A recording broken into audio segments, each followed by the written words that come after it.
आधी रात नेतन्याहू पहुंचे एयरफोर्स हेडक्वार्टर, खुद संभाला मोर्चा और उसके बाद जो हुआ उसे देखकर हमास के होश उड़ जाएंगे।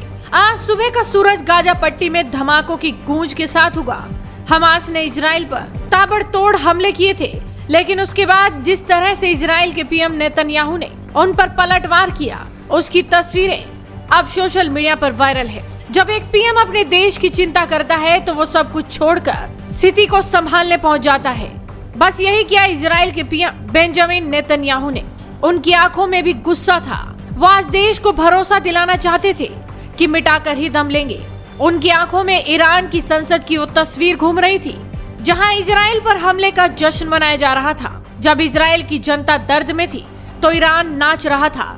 इसीलिए नेतन्याहू एयरफोर्स हेडक्वार्टर में पहुंच गए और उसके बाद आसमान में जिस तरह की रोशनी दिखाई दी वो बेहद ही खौफनाक थी। ऐसी तस्वीर शायद ही दुनिया में किसी ने देखी होगी।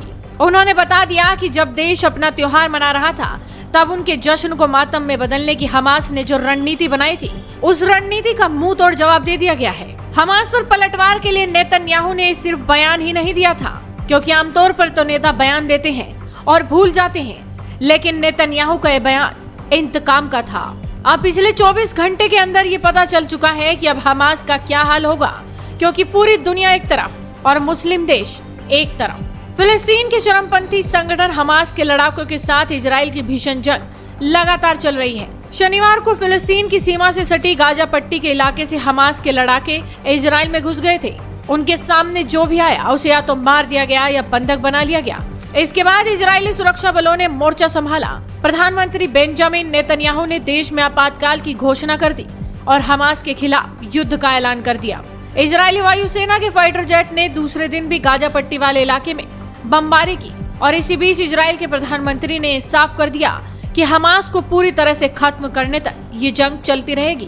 अंदाजा इसी बात से लगाया जा सकता है कि हमास के खिलाफ इजराइल अब घातक और लंबे अभियान की तैयारी में है और ये तस्वीरें उसकी गवाह हैं। जब आधी रात इजराइल के प्रधानमंत्री बेंजामिन नेतन्याहू ने इजरायली डिफेंस फोर्सेज के वॉर रूम में जाकर स्थिति का जायजा लिया। इजरायली डिफेंस फोर्सेज ने गाजा पट्टी के आसपास रहने वाले नागरिकों को वहां से बाहर निकाला और उसके बाद उस पर एयर स्ट्राइक कर दी। बताया जा रहा है कि अब तक गाजा पर 426 बार एयर स्ट्राइक की गई है, जिसमें से 10 ऐसे टावरों को निशाना बनाया गया है जिनका इस्तेमाल हमास के हमलावर कर रहे थे। गाजा पट्टी के आसपास 10,000 इजरायली सैनिक भी तैनात हैं। उनका मकसद गाजा पट्टी को पूरी तरह से अपने कब्जे में लेने का है। और ये तस्वीरें देखिए जो कल रात की हैं, जिनमें हमास पर ताबड़तोड़ एयर स्ट्राइक के बाद रोशनी ही रोशनी है, जिससे अंदाजा लगाया जा सकता है कि हमास का खात्मा इजराइल ने तय कर दिया है। वहीं हमास के इस हमले के बाद अमेरिका ने इजराइल की मदद करने का ऐलान कर दिया है। जानकारी के अनुसार अमेरिकी राष्ट्रपति जो बाइडेन ने इजराइल के पीएम बेंजामिन नेतन्याहू से फोन पर बातचीत की। इसके बाद उन्होंने जंगी जहाजों का बेड़ा भूमध्य सागर में भेज दिया है। इसके साथ ही अमेरिका ने लड़ाकू जहाज F-35, F-15 और F-16 को भी अलर्ट पर रखा है। अमेरिका की इस मदद के बाद माना जा रहा है कि अब हमास का काम तमाम होना तय है। वीडियो को शेयर कीजिए और जुड़े रहिए हेडलाइंस इंडिया के साथ।